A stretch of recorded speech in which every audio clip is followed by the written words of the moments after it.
Queridos hermanos, el Señor les bendiga enormemente. Es un placer de lo más alto que existe sobre la tierra el enseñar la palabra de Dios. Dijo el profeta Habacuc: oh Jehová, aviva tu obra en medio de los tiempos. En medio de los tiempos, hazla conocer. Hoy vamos a ver El camino menos viajado. Es un título que saqué de un libro que se llama La vida es difícil, de Scott Peck. Y me encanta un poema, pues es un poema de origen humanista totalmente, escrito por William Ernest Henley, que se llama Invictus, y dice así: más allá de la noche que me cubre, negra como el abismo insondable, doy gracias al Dios que fuere por mi alma inconquistable. En las garras de las circunstancias no he gemido ni llorado. Sometido a los golpes del destino, mi cabeza sangra pero está erguida. Más allá de este lugar de ira y llantos, donde yace el horror de la sombra, la amenaza de los años, me halla y me hallará sin temor. No importa cuán estrecho sea el camino, ni cuán cargada de castigos la sentencia. Y presten atención a la última frase que dice: soy el amo de mi destino, soy el capitán de mi alma. Eso es el pensamiento que quizá cada uno de nosotros ha tenido. Soy el amo de mi destino, soy el capitán de mi alma. Y el camino menos viajado, sin embargo, es aquel que mostró Jesucristo. El camino más viajado es el de la queja ante las dificultades de la vida. El camino menos viajado es el de la aceptación de las dificultades de la vida, aceptación que te ayudará a enfrentarlas. Así dice Gregory Ogden. En el Sermón del Monte, Jesús dejó bien claro que vivir con Él suponía ir por el camino menos viajado. ¿Cuál será ese camino menos viajado? Está en el libro de Marcos, el capítulo 8. Y Jesús dejó por lo menos 3 principios en cuanto a este camino menos andado, menos transitado, menos apetecido, pero que terminará en gloria. Y es: niégate a ti mismo, toma tu cruz y pierde tu vida por mi causa. Vamos a orar. Señor y Padre Celestial, te agradecemos por la porción que vamos a ver en el libro de Marcos, oh Señor, capítulo 8. Pedimos que tu Espíritu Santo nos guíe a tu palabra, porque tu palabra es verdad. Ayúdanos para que nuestro corazón sea transformado y poder seguirte, Señor. No importa el costo, porque sí tiene un costo y es el costo más elevado que existe sobre la tierra, el seguirte, Señor. Pero también el seguirte significa la vida eterna, la vida feliz en medio del dolor. En Cristo Jesús, oh Señor, pedimos que tú guíes a tu siervo para enseñar tu palabra. Amén. Muy bien. Entonces, dice el libro de Marcos 8:34, y llamando a la gente y a sus discípulos les dijo: si alguno quiere venir en pos de mí, niéguese a sí mismo y tome su cruz y sígame. ¿Qué es negarse a sí mismo? Cuando Jesús nos dice niégate a ti mismo, ¿qué significa? Negarse a sí mismo es resistir algo, es rechazar algo, es decir no a algo. Pedro, el apóstol, negó en aquella noche en que Jesús fue sentenciado, en que fue enjuiciado. Pedro estaba en el patio calentándose al fuego por el frío que hacía esa noche. Y por 3 veces Pedro negó a Jesús, pero no se negó a sí mismo. ¿Qué será? Niégate a ti mismo. ¿Será renunciar a cosas? ¿Será renunciar a nuestra felicidad? No creo. ¿Será renunciar a nuestra inteligencia? No creo. Veamos. Hay unos antecedentes, hay un contexto histórico que nos narra la palabra de Dios para poder entender mejor estos principios que Jesús está hablando acerca del discipulado verdadero, acerca del verdadero significado de seguirle cueste lo que cueste. Miren el contexto del libro de Marcos en el capítulo 8, versículo 27. Contexto es lo que está antes y después de la cita que estamos observando. Entonces dice Marcos 8:27, salieron Jesús y sus discípulos por las aldeas de Cesarea de Filipo. Entonces ahí vemos un mapa en el bosquejo y observamos que Cesarea de Filipo está al norte del mar de Galilea o el lago de Tiberíades o el lago de Cineret. Ese lago tenía varios nombres. El mar de Galilea es más conocido y Jesús, tan cansado de el ministerio, porque el ministerio de Jesucristo fue bien cargado de cosas. Jesús trabajaba día y noche, noche y día, y estaba preparando a sus discípulos para el ministerio y también predicaba a las multitudes y sanaba a los quebrantados de corazón y tenía compasión de las gentes porque estaban desamparados y dispersos como ovejas sin pastor. Y entonces el ministerio agota. El ministerio es la carga más pesada que hay porque es el procurar llevar gente a Dios, es el enseñar la palabra de Dios para que usted y yo le conozcamos y le sigamos. Qué triste cuando una persona parte a la eternidad sin Cristo. Escuchamos de ayer que murió un hombre, pues es de música, le llaman carrilera, Darío Gómez, y un hombre muy famoso aquí en Colombia y muy querido por las gentes. Y les he preguntado a varios, porque por doquiera que uno va, se escucha la música de Darío Gómez, y le pregunto a las personas, ¿y dónde estará esa pobre alma de Darío Gómez? Un hombre tan famoso, con música pues que gustó mucho al popular de las gentes, pero ¿dónde estará su alma? Y qué triste si no está con Dios, ¿verdad? Jesús vio las multitudes y tuvo compasión, pero eso desgastaba, eso agota.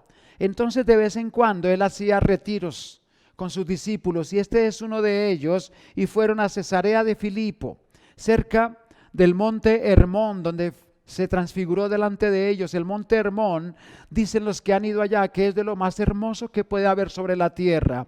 Es el monte coronado de nieve y desde una buena altura se pueden divisar el mar de Galilea, el río Jordán, el mar Mediterráneo, la tierra de Israel, la tierra prometida.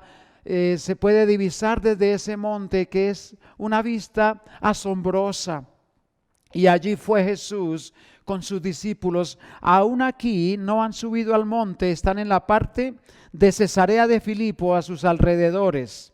Y allí en ese lugar, entonces, ¿qué sucede? Versículo 27.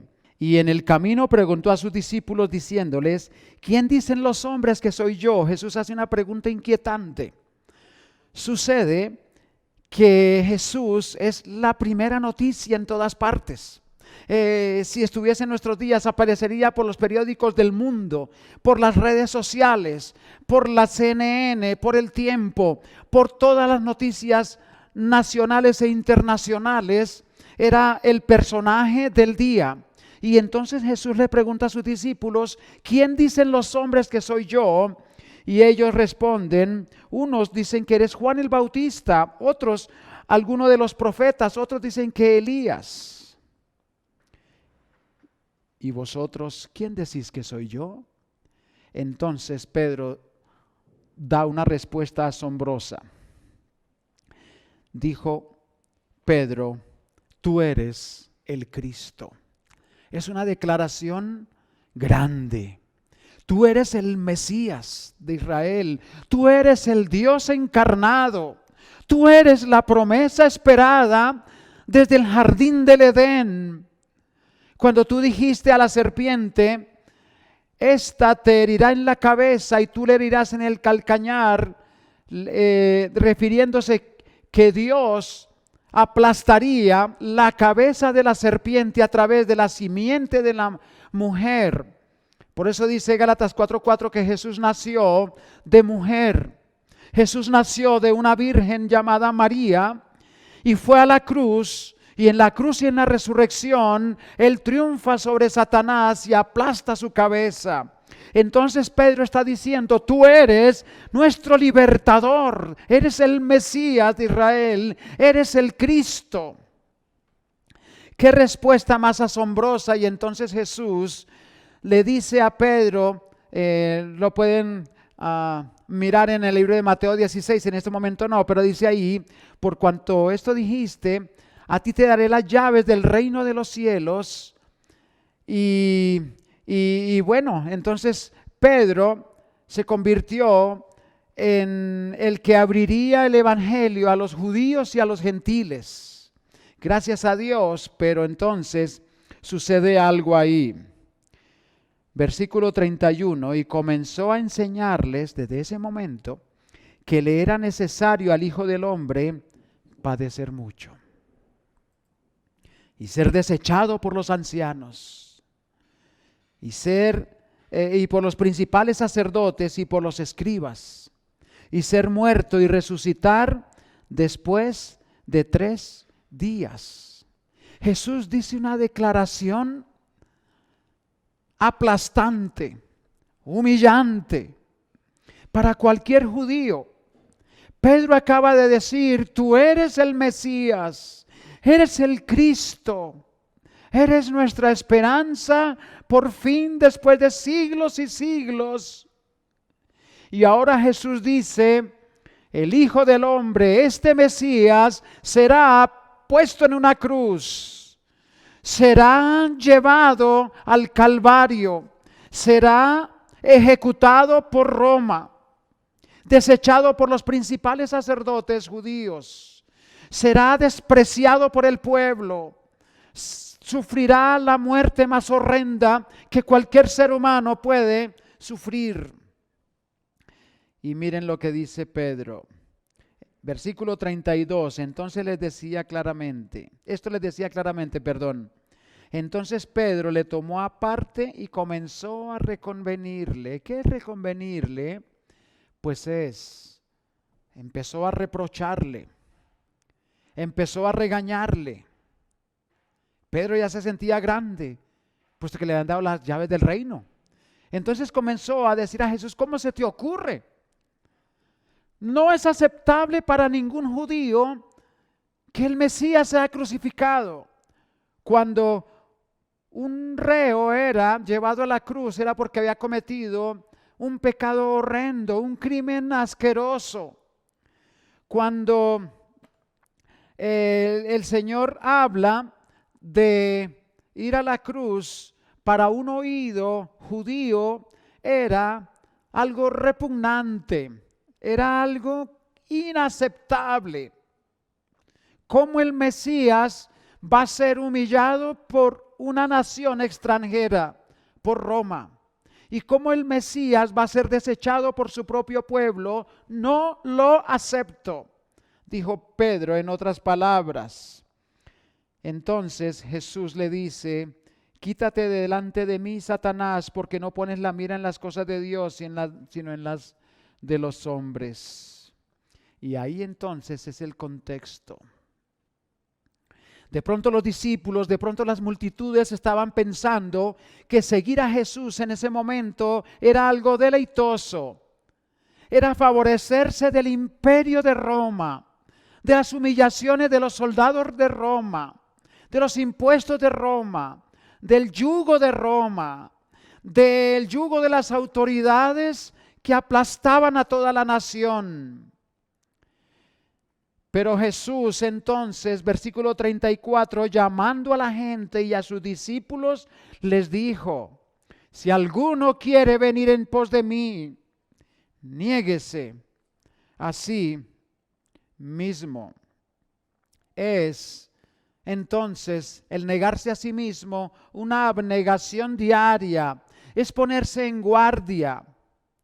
¿Será que negarse a sí mismo es simplemente ir a la iglesia? o con todo respeto, será simplemente oír un mensaje desde el celular o desde el computador o desde el televisor. ¿Eso es negarse a sí mismo? Pues es parte, pero es una parte muy pequeña. Un Salvador crucificado, ¿será que acepta un creyente con su corazón en el mundo? ¿Con su mente en las cosas puestas en la tierra? ¿Aferrado a este mundo? ¿Con su mente llena de pecado?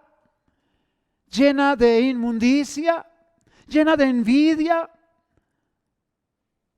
¿Será que es aceptable por el Señor? Yo creo que no. Es pues el negarse a sí mismo una entrega absoluta al Salvador del mundo. Negarse a sí mismo es negarse al yo. Negar sus propios deseos para que sus deseos sean conforme al corazón de Dios. ¿Verdad? Es decir, Señor, te amo, entrego toda mi vida por sobre todo el mundo. Eres tú el principal, dijo el apóstol Pablo, que si alguien tiene de qué gloriarse, yo más, circuncidado el 8º día, de la tribu de Benjamín, hebreo de hebreos, en cuanto a la ley fariseo, y un montonón de credenciales que tenía el apóstol, pero dijo, todo eso lo he estimado por basura para ganar a Cristo, para ganar a mi Señor, porque Jesús es lo principal. Negarse a sí mismo es decir, Cristo, tú eres el número 1 en mi vida. No hay algo más importante en el diario vivir que tú. Mi pensamiento eres tú. Estoy enamorado de ti. Quiero estar contigo, quiero seguirte día y noche, noche y día. Abnegación diaria es crucificar la carne, es vencer al mundo, es resistir al diablo, dice Riley. Es estar en guardia como los soldados en territorio enemigo. ¿Sabe que estamos en una lucha diaria? Estamos noche y día peleando. Así lo dice la Biblia. Es una lucha a muerte. Pero estamos con el Salvador, estamos con el Señor. ¿Comprendemos? Entonces negarse a sí mismo es negarse al yo para amar a Cristo. Es un amor sincero, real, profundo hacia el Señor, que es el Señor de señores, es el Rey de reyes, a quien un día vendrá por nosotros y estaremos con Él para siempre, quien se entregó por nosotros a sí mismo.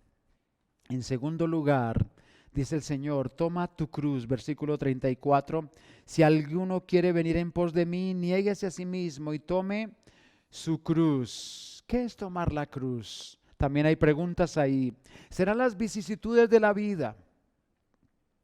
¿Será la miseria que tenemos que arrastrar? ¿Será una enfermedad? ¿Será nuestro cónyuge? Pues no, porque en el mundo hay personas que sufren también vicisitudes, sufren tribulaciones, sufren angustias, sufren matrimonios pésimos, sufren enfermedades, pero no están tomando la cruz de Cristo. Cuando Jesús dice, tome su cruz, para un judío la cruz resonaba como algo despreciable, algo repugnante, algo indigno.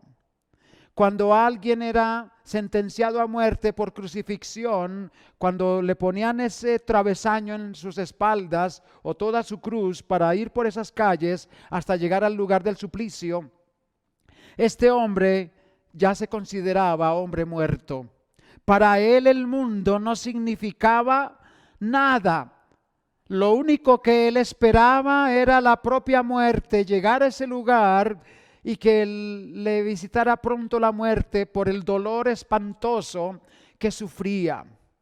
La crucifixión fue ideada por Roma para infligir el dolor más agudo, más grande, pero sin que la persona perdiera la conciencia. Eran expertos en tortura. Y entonces, cuando Jesús dice, toma tu cruz si alguien quiere venir en pos de mí, y Pedro está ahí mirando seguramente, ¿cómo así? Ser discípulo de Cristo significa tomar una cruz, tomar la cruz, ir a ese lugar. ¿Cómo así? No es posible. Pero es así. No hay corona de gloria sin una corona de espinas. Es lo que está diciendo Cristo. Se cuenta una historia en la India, en un lugar llamado Assam. Y dicen que un hombre indígena llamado Nokseng fue sentenciado a muerte por creer en Cristo con su familia. Y entonces le dijo el jefe de la tribu, si tú no niegas a Cristo, será ejecutada toda tu familia. Y este hombre, en medio de ese dolor tan espantoso, lo único que recordó fue un himno que se llama He decidido seguir a Cristo, y comenzó a cantar mientras eran ejecutados sus hijos delante de él. He decidido seguir a Cristo. He decidido seguir a Cristo. He decidido seguir a Cristo. No vuelvo atrás. No vuelvo atrás. Siguieron con su esposa. También fue ejecutada y él continuó cantando. Si otros me dejan, yo seguiré. No vuelvo atrás. Y finalmente él mismo fue ejecutado. Pero no negó a Cristo porque él supo lo que era tomar la cruz. Lo más lindo de la historia es que al ver ese testimonio tan brillante, desde el jefe de la tribu hasta cada uno de estos indígenas en Assam, se humillaron delante de Cristo y recibieron a Cristo, toda esa tribu. Bendito sea Dios para siempre. Fue tomado de Biblia todo, reflexiones. Entonces, toma tu cruz y sígueme. Vale la pena seguir a Cristo. Y por último, el indecible valor del alma, dice el versículo 36, porque ¿qué aprovechará al hombre si ganare todo el mundo y perdiere su alma? Las posesiones nunca harán al hombre feliz. Dijo el hombre más sabio que ha existido sobre la tierra, después del Señor Jesucristo obviamente, pero Salomón dijo en Eclesiastés, vanidad de vanidades, dijo el predicador, vanidad de vanidades, todo es vanidad. Hay otra forma de traducir ese versículo, es vana ilusión, dijo el predicador. Vana ilusión, todo es vana ilusión. Todo lo que se hace debajo del sol es vacío, es niebla, es un insondable abismo. Nunca el hombre será lleno con las cosas terrenales, su corazón no puede ser lleno con las cosas de este mundo, porque siempre te dejarán el corazón vacío y sucio. El único que puede llenar el corazón del hombre de alegría, de felicidad, es Dios. Solo nos vamos con lo que somos, no nos podemos ir con lo que tenemos, sino con lo que somos. Las posesiones, los honores, las riquezas, solo brillan por un momento, pero finalmente todo quedará acá. Un día iremos a la tumba, un día no estaremos más acá, y solo iremos con lo que hemos sido. Y la pregunta es, ¿eres creyente en Cristo? ¿Has seguido a Cristo? ¿Te has negado a ti mismo? ¿Has tomado la cruz de Él? ¿Le has seguido? Mira, el valor de tu alma es incalculable. Es tan grande el valor del alma del hombre que el Señor dice: ¿de qué le servirá al hombre si ganare todo el mundo? Todo el mundo no vale un alma. Si tú fueras el dueño de todo el continente de América y de Europa y de África y de Asia y de Australia y los polos, pero se pierde tu alma, de nada te sirve. Es tan valiosa el alma del hombre que lo único que la puede comprar es la sangre preciosa del Cordero, el Hijo de Dios, el Señor Jesucristo, y por eso Él nos puede salvar. La pérdida del alma es la pérdida más desastrosa. Por eso Jesús nos hace reflexionar: si el hombre ganare todo el mundo y perdiere su alma, ¿de qué aprovechará?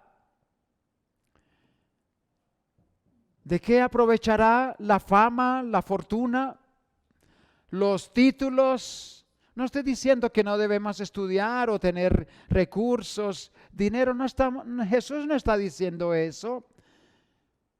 Pero Jesús sí está diciendo que si nuestro corazón está atesorando esas cosas, que si nuestro deseo es llenar nuestro ego con esas cosas, estás perdiendo tu alma. Todas las cosas que tenemos es porque Dios nos las ha dado. Somos solamente administradores.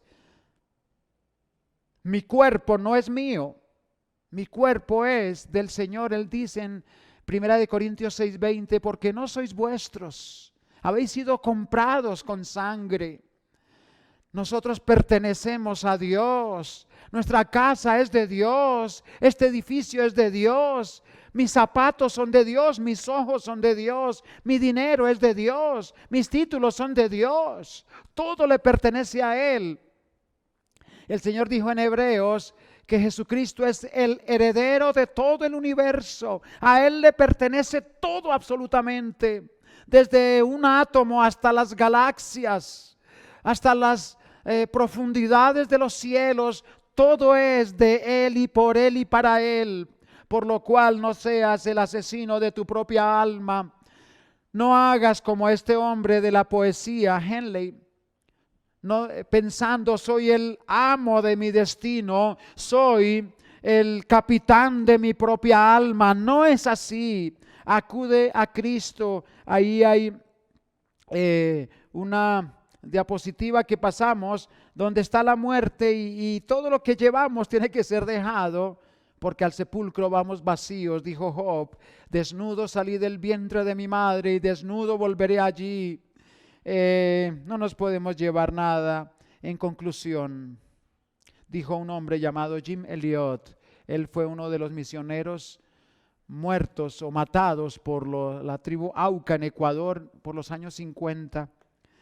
Él dijo: no es necio el que da lo que no puede guardar para ganar lo que no puede perder.